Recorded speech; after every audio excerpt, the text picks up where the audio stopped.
Bonjour et bienvenue dans Rencontre d'entrepreneurs. Au programme de ce numéro, le parcours atypique de Patricia Gromicole. Cette chef d'entreprise est à la tête d'HandiShare, une société qui a misé sur le potentiel d'employés en situation de handicap. Un pari gagnant au vu des prix que l'entreprise cumule depuis 3 ans. Rencontre avec l'équipe basée au parc d'affaires de Limonest. Patricia Gromicole, bonjour. Bonjour Sandrine. Merci beaucoup de nous accueillir. Alors on va découvrir l'histoire d'HandiShare, il y a pas mal de choses à dire. Alors quand est-ce que ça a commencé? Quel était le contexte de création de l'entreprise? L'histoire a commencé lors d'un licenciement dans une entreprise, après 7 ans de bons et loyaux services, un peu à l'américaine. Un jour on vous dit « t'es trop vieille, t'es trop chère, au revoir ». Et puis je dirais que c'est un peu la vie qui vous amène à tout ça, il faut faire un peu confiance à la vie, les expériences humanitaires, sociales. Je dirais les coups durs qu'on reçoit, ça nous fait grandir.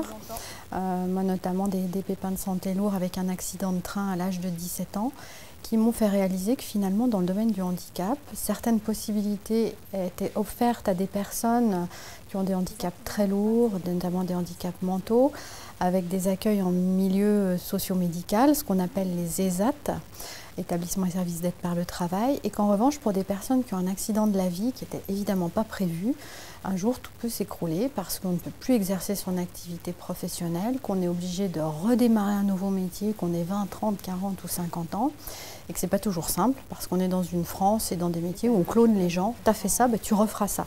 Et là, je me suis dit, il y a peut-être quelque chose à faire pour permettre à ces personnes de se former sur des métiers nouveaux qui répondent à un besoin des entreprises en termes de prestations de services, bien sûr, mais en même temps, je dirais en termes économiques, puisque travailler avec HandiShare, on a un agrément d'entreprise adapté qui permet à nos clients de réduire pour partie la contribution handicap qu'ils payent toutes les années à l'AGFIP ou au FIP, puisqu'on a cet agrément.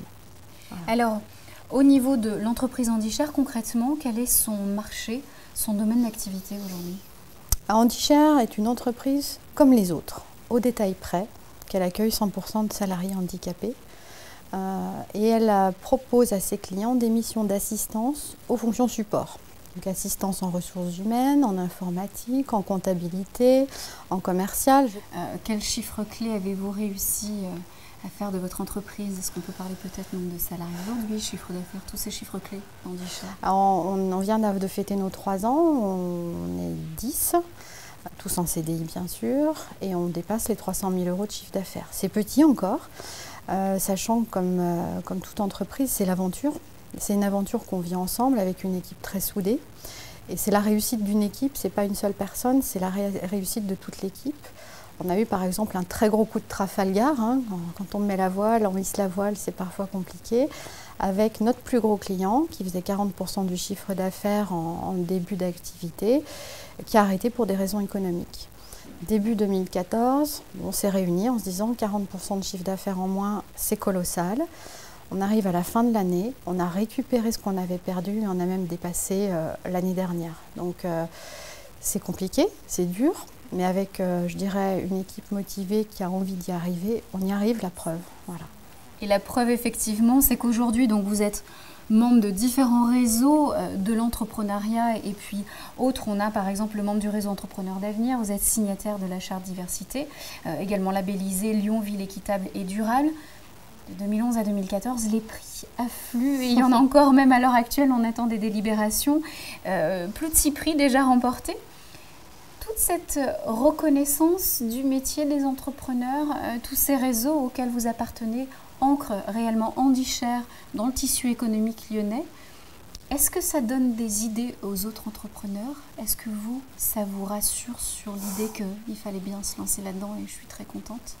Comment vous percevez tout ça aujourd'hui? C'est des belles reconnaissances qui ça nous donne, je dirais, du courage pour continuer. Parce qu'on ne va pas vous dire que c'est facile, tous les matins on se lève en se disant c'est pas gagné.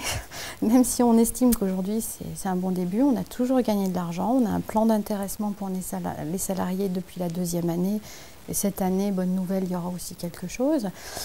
Mais c'est compliqué. Donc c'est une reconnaissance qui nous aide à aller de l'avant. C'est une fierté, je pense, collective, pour moi bien sûr, mais aussi pour l'équipe, de se dire on est reconnu comme faisant du bon travail. Ce n'est pas une personne qui est reconnue, encore une fois, c'est une équipe.